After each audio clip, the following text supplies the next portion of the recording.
위대함으로 맞이하는 성탄절이라는 제목입니다. 자, 여러분, 호랑이는 죽어서 가죽을 남기고 사람은 죽어서 이름을 남긴다고 그랬죠. 자, 여러분, 우리나라 역사에서 가장 위대한 인물로 손꼽히는 사람들이 몇 명 있습니다.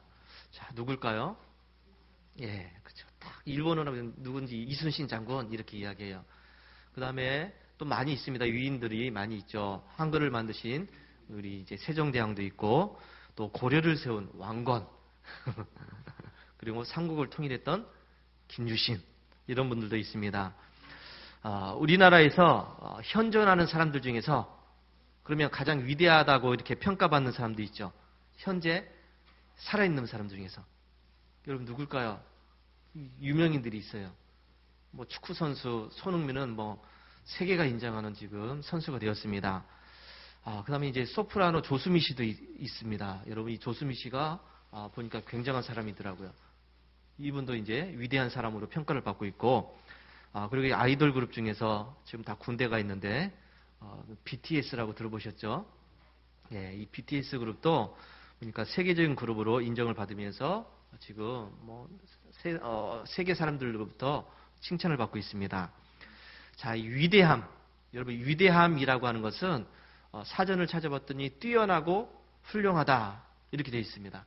뛰어나고 훌륭한 것, 이 참 애매해요. 뛰어난 게 뭐가 뛰어난지, 훌륭하다는 게 이게 뭐가 훌륭한지 각자 이제 기준이 다르니까 뭐라고 얘기할 수는 없지만은 이 손흥민이나 조수미나 아니면 BTS나 뭐 이런 분들은 각자의 분야에서 뛰어난 업적을 쌓았기 때문에 뭐 그렇게 평가를 받는 거죠.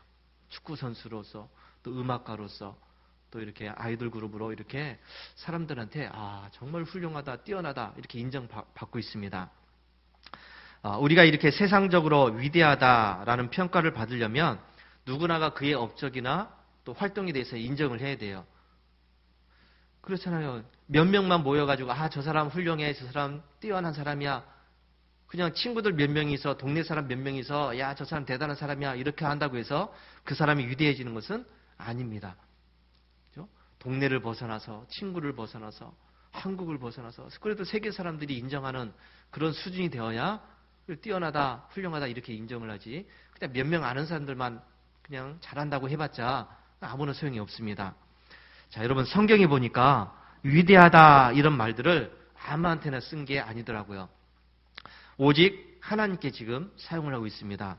특별히 이 다윗 왕이 하나님을 향해서 하나님은 위대하신 분입니다 라는 이야기를 아주 많이 하고 있습니다. 한두 번이 아니에요. 이 다윗이라는 사람이 하나님을 향해서 위대하신 분입니다 라는 것을 얘기하고 있습니다. 사무엘하 7장 22절에 그런즉 주 여호와 주는 위대하시니, 역대상 16장 25절 여호와는 위대하시니, 역대상 29장 11절 여호와여 위대하심과 권능과 영광과 하면서 하나님의 위대하심을 이야기합니다. 이것만 아니라 시편에서도 시편 기자 또 다윗 왕이 하나님의 위대하심을 계속 이야기합니다. 몇 가지 소개해 드릴게요. 시편 48편 1절에 여호와는 위대하시니, 시편 69편 30절 하나님을 위대하시다 하리니, 시편 77편 13절 하나님과 같이 위대하신 신이 누구오니까, 시편 96편 4절에 여호와는 위대하시니, 시편 135편 5절에 여호와께서는 위대하시며 우리 주는 모든 신들보다 위대하시도다. 시편 145편 3절 여호와는 위대하시니 크게 찬양할 것이라 그의 위대하심을 측량하지 못하리로다. 몇 가지만 소개를 해드렸습니다. 시편에서 특별히 하나님은 위대하신 분입니다 이런 이야기들을 지금 많이 하고 있습니다. 여러분 다른 사람들은 이렇게 이야기한 사람들이 많이 없어요. 특별히 에스라 선지자도 위대하다 이런 이야기를 했지만은 이렇게 다윗만큼은 많이 하지 않았습니다. 그래서 봤더니 하나님을 향해서 하나님 위대하신 분입니다 이렇게 늘 고백하고 늘 외쳤던 다윗은 자기 자신도 위대해졌습니다. 하나님을 위대하시다고 이야기했더니 다윗 왕도 위대해졌습니다. 하나님께서는 다윗을 왕으로 세우면서 이렇게 말씀하셨습니다. 내가 이새의 아들 다윗을 만나니 내 마음에 맞는 사람이라 내 뜻을 다 이루리라. 여러분, 다윗을 왕으로 세우시면서 하나님이 하신 말씀이에요. 이 사람은 내 마음에 맞는 사람이야. 내 뜻대로 다 할 거야. 이런 기대를 가지고 이제 왕을 세우셨습니다. 그러다가 이제 하나님이 이 사울 왕을 왕으로 세웠다가 크게 한번 데이셨죠. 사울 왕이 하나님의 뜻대로 잘 못했습니다. 그러면서 그 다음 후계자로 세우면서 야, 이 사람은 내 마음에 맞는 사람이야. 이제 이는 내 뜻대로 할 거야.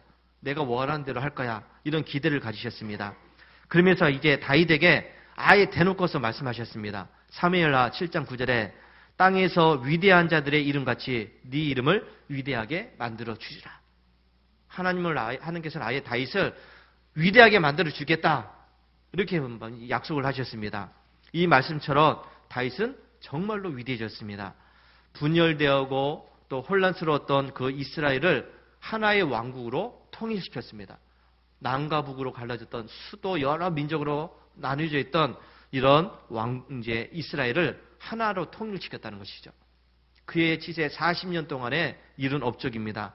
그리고 번영을 하게 만들었고 계속 평화를 유지했습니다. 또 세계적인 강대국이 되어서 주변 나라들에 대해서 엄청난 영향력을 끼쳤죠. 주변 나라들에서 큰 소리를 치는 그런 나라가 되었습니다. 그리고 그의 죽음 이후에 지금 3000년이 지난 이때도 이스라엘에서는 이 다윗이라는 이름을 가장 크게 기리고 있습니다. 여러분, 다윗은 그냥 그 당시에 유명한 사람, 위대한 사람이 아니라 그 이후에 후손들에게까지 3000년이 지난 지금에도 다윗 하면 그의 위대함을 지금 찬송하고 있다는 것이죠. 여러분, 다윗은 위대해졌습니다. 정말 위대해졌어요. 하나님을 위대하신 분이라고 늘 고백하고 찬양했던 다윗은 하나님께서 그를 위대한 사람으로 만들어 주셨습니다. 세상에서 위대하게 되는 것은 개인적인 능력이 있어야 돼요. 앞에서 말씀드린 것처럼 손흥민처럼 축구를 잘한다든지 노래를 잘한다든지 뭐 이렇게 해가지고 위대한 업적을 쌓으면 위대해질 수가 있습니다. 그런데 하나님께서 보시는 위대함은 그런 개인적인 능력이 아닙니다. 개인적으로 뛰어난 무엇을 한다고 해도 하나님이 보실 때는 위대하지 않다는 것이죠. 여러분, 하나님이 보신 위대함은 개인적인 업적이 아니라 하나님의 말씀에 순종하느냐 안 하느냐에 달려있다는 것을 기억하시기 바랍니다. 하나님의 뜻 가운데 살아가야 위대해질 수 있다는 것을 잊지 마시기 바랍니다. 그래서 여러분, 하나님 말씀에 순종하는 것이 얼마나 중요한지 모릅니다. 출애굽기 11장 3절에 보니까 이런 말씀이 있습니다. 또 그 사람 모세는 애굽 땅에 있는 바로의 신하와 백성의 눈에 아주 위대하게 보였더라. 누가 위대하게 보였다고요? 모세. 모세가 그 애굽에 있는 왕과 애굽에 있는 신하들과 애굽에 있는 모든 사람들로부터 위대하게 보였다. 이렇게 성경은 말씀을 하고 있습니다. 이 말씀이 어떤 상황 속에서 나왔냐면 하나님께서는 이스라엘 백성들 애굽에서 400여 년 동안 지금 종살이를 하고 있는 노예 생활을 하고 있는 이스라엘 백성들을 구원하시기 위해서 출애굽시켜 주시기 위해서 모세를 부르셨죠. 모세야, 네가 그 일을 해라. 그래서 모세를 부르셨습니다. 그리고 모세에게 왕에게 가서 애굽 왕에게 가서 이스라엘 백성들은 하나님을 경배하고 하나님을 찬송할 하나님께 예배드려야 될 백성이니 더 이상 붙잡아 두지 말고 이제 내보내라. 보내줘라. 이 이스라엘 백성들이 마음껏 갈 수 있도록 자유롭게 활동할 수 있도록 노예 생활에서 이제 풀어줘라. 이런 말을 하게 했습니다. 모세가 하나님 말씀대로 바로 왕에게 가서 이스라엘 백성들을 보내라. 이제 이스라엘 백성들은 하나님을 섬기는 백성들이다. 이제 보내라.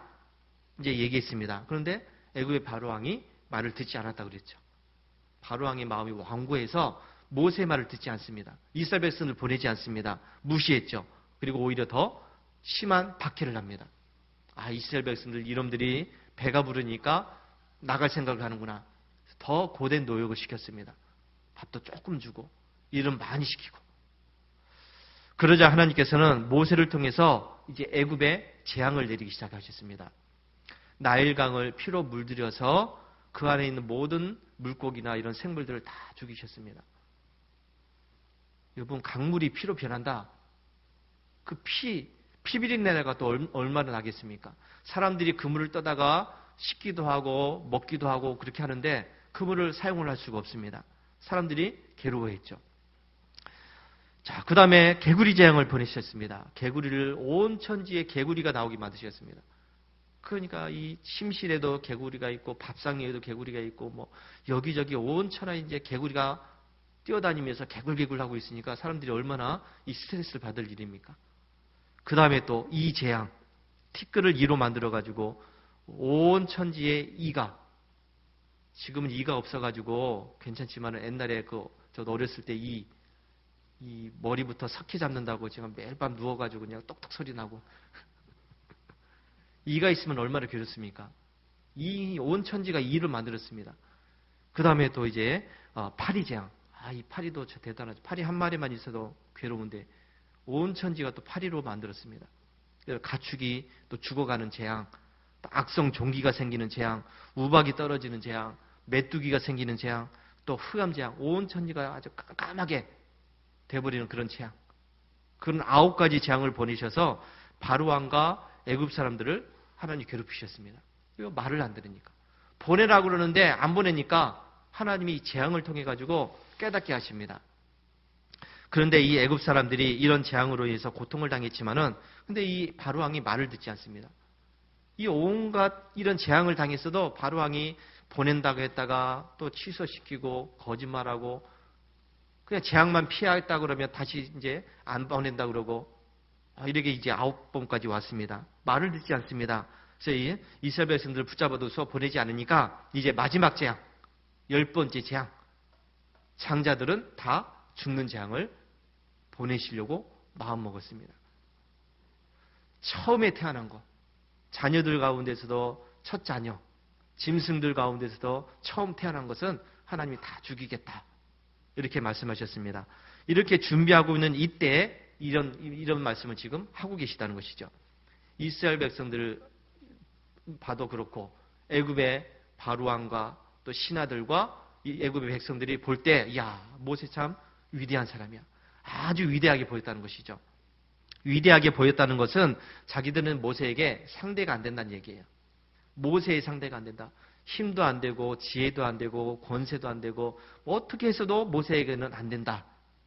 모세는 그야말로 요즘 말로 이제 넘사벽, 넘을 수 없는 벽이다. 이렇게 생각을 했습니다. 그래서 모세를 대적했다가는 이제 우리는 다 죽게 생겼다. 남는 게 없겠다. 이렇게 백성들이 마음을 먹었습니다. 딱 한 사람은 그렇게 생각을 안 했죠. 애굽의 바로왕. 왕은 그렇게 생각하지 않고 있습니다. 여러분, 모세가 이런 평가를 받을 수 있는 이유가 어디에 있었을까요? 그 애굽 사람들한테, 애굽의 신하들한테, 야, 모세는 정말 대적할 수 없는 사람이야, 위대한 사람이야, 이렇게 평가를 들을 수 있었던 것은 그의 개인적인 능력이 여러분 출중해서 그랬을까요?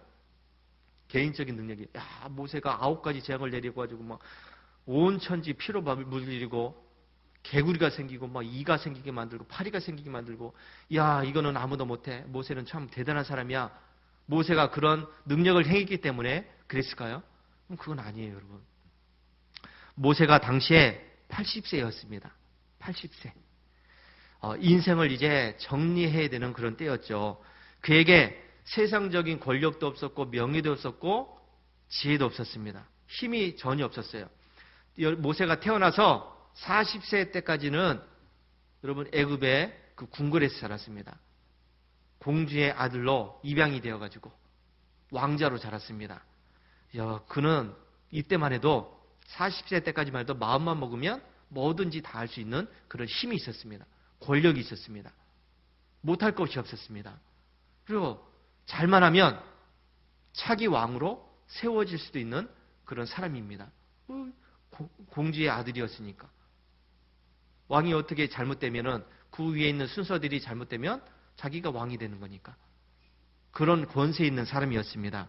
그런데 여러분, 모세가 40세 때에 밖에 나가서 봤더니 애굽 사람이 이스라엘 백성들을 괴롭히고 있습니다. 자기도 이스라엘 민족인데 자기 백성을 괴롭히는 것을 보면서 참지 못해서 그 애굽 사람을 때려서 죽였죠. 흙 속에 파묻어 버렸습니다. 근데 이걸 아무도 모를 줄 알았더니 들통이 났습니다. 살인자가 되었습니다. 그 길로 도망갔어요. 그 길로 도망갔습니다. 그래서 미디안이라는 곳에 가서 그 광야로 도망가서 그곳에서 양을 치면서 지금 80세 때까지 40년 동안 그렇게 외롭고 쓸쓸하게 지냈어요. 40세 때까지는 힘이 있고 번세가 있고 못할 것이 없는 그런 사람이었는데 그 40년, 나머지 40년은 그냥 광야에서 양이나 치는 그런 목동으로 살 수밖에 없었습니다. 모든 걸 다 잃어버렸죠. 옛날의 영광, 권세를 다 놓치고서 이제는 아무것도 할 수 없는 그런 사람이 되었습니다. 80세가 되었습니다.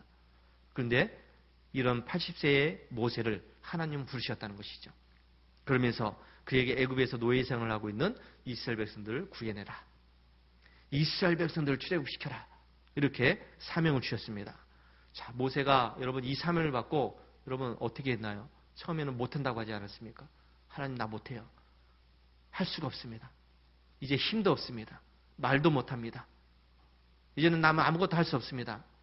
이렇게 발버둥 치다가 결국은 하나님의 뜻을 받아들입니다. 그래서 애굽의 바로 왕에게 가서 이스라엘 백성들을 보내라. 그렇지 않으면 재앙을 내리겠다. 하면서 이제 큰 소리 치면서 이렇게 했던 것입니다.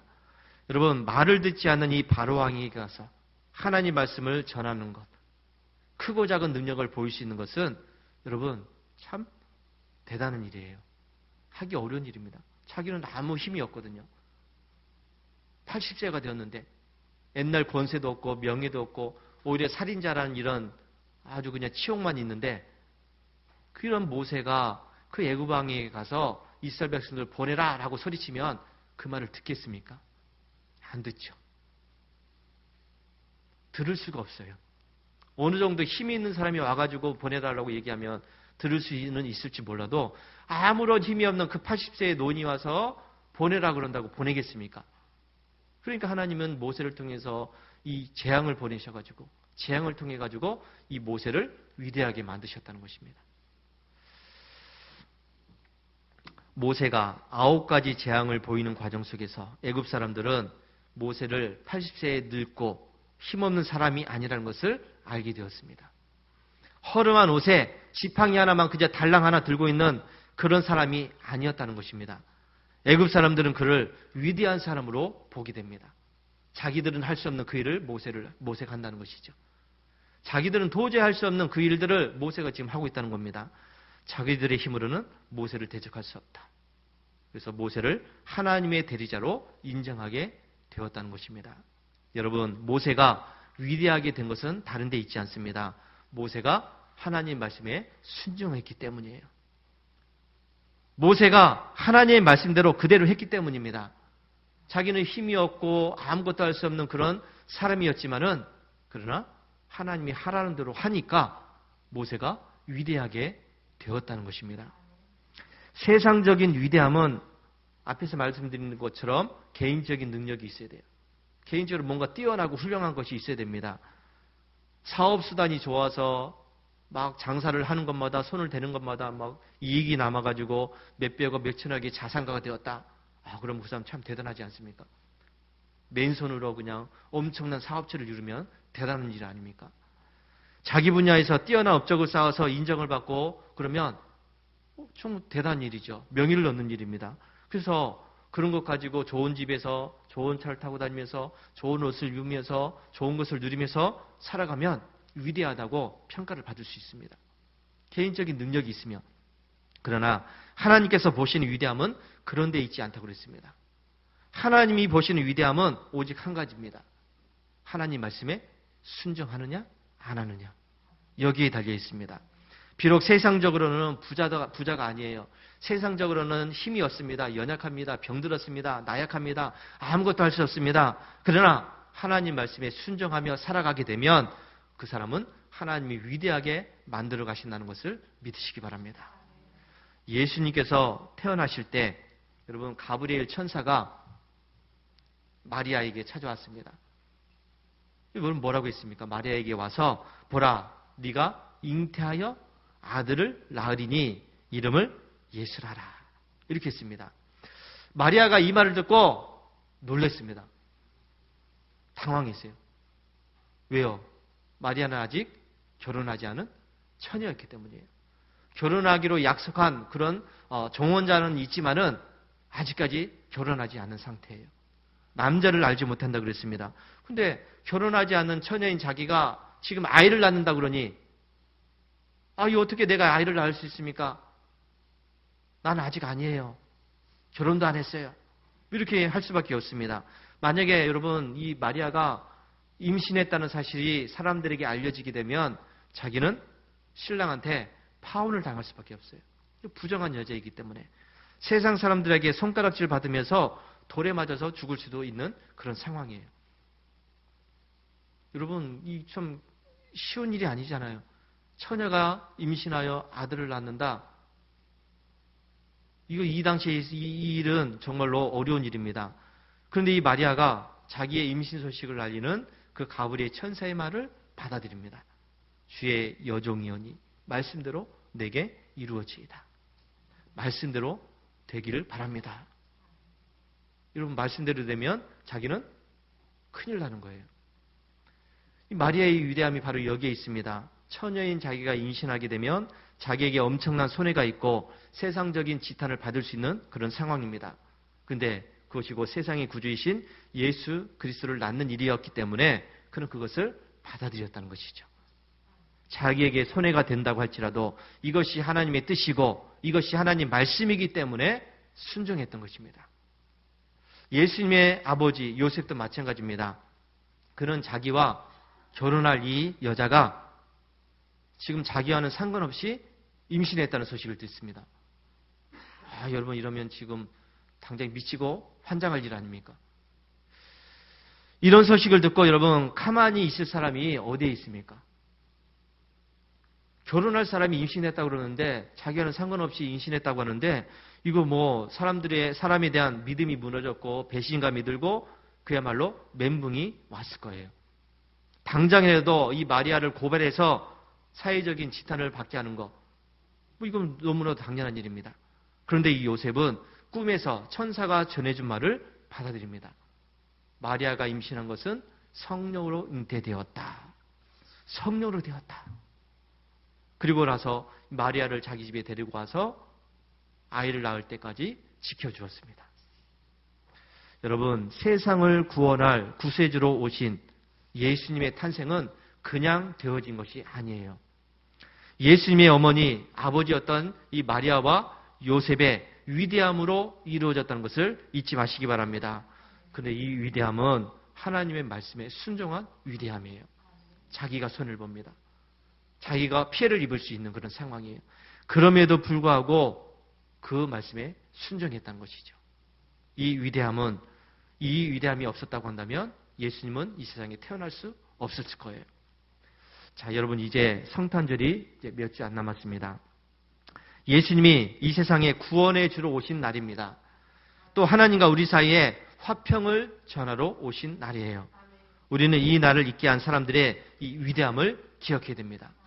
예수님의 어머니 마리아와 예수님의 아버지 요셉의 이 위대함을 기억해야 됩니다. 그리고 우리도 역시 위대한 믿음의 사람이 되어야 될 줄로 믿습니다. 이런 위대함은 세상적인 것을 많이 가지고 있고 또 개인적인 능력이 뛰어나다고 해서 생기는 것이 아니라고 했습니다. 우리가 가질 위대함은 하나님의 말씀에 순종하는 위대함입니다. 나의 삶 속에서 어떤 어려움이 있고 힘든 일이 있다고 할지라도 내가 손해를 본다고 할지라도 하나님의 말씀이기 때문에 순종하는 것, 이것이 바로 나를 위대하게 만든다는 것을 잊지 마시기 바랍니다. 여러분 이번 성탄절은 내가 위대한 사람이 되어야 됩니다. 나도 위대한 사람이 되어야 됩니다. 그래서 위대하신 주님을 맞이해야 될 줄로 믿습니다. 하나님의 말씀에 순종하는 이 위대함으로 가득 찰 수 있는 우리 복된 성탄절을 맞이할 수 있는 우리 성도들이 되시기를 주의 이름으로 축원합니다. 할렐루야.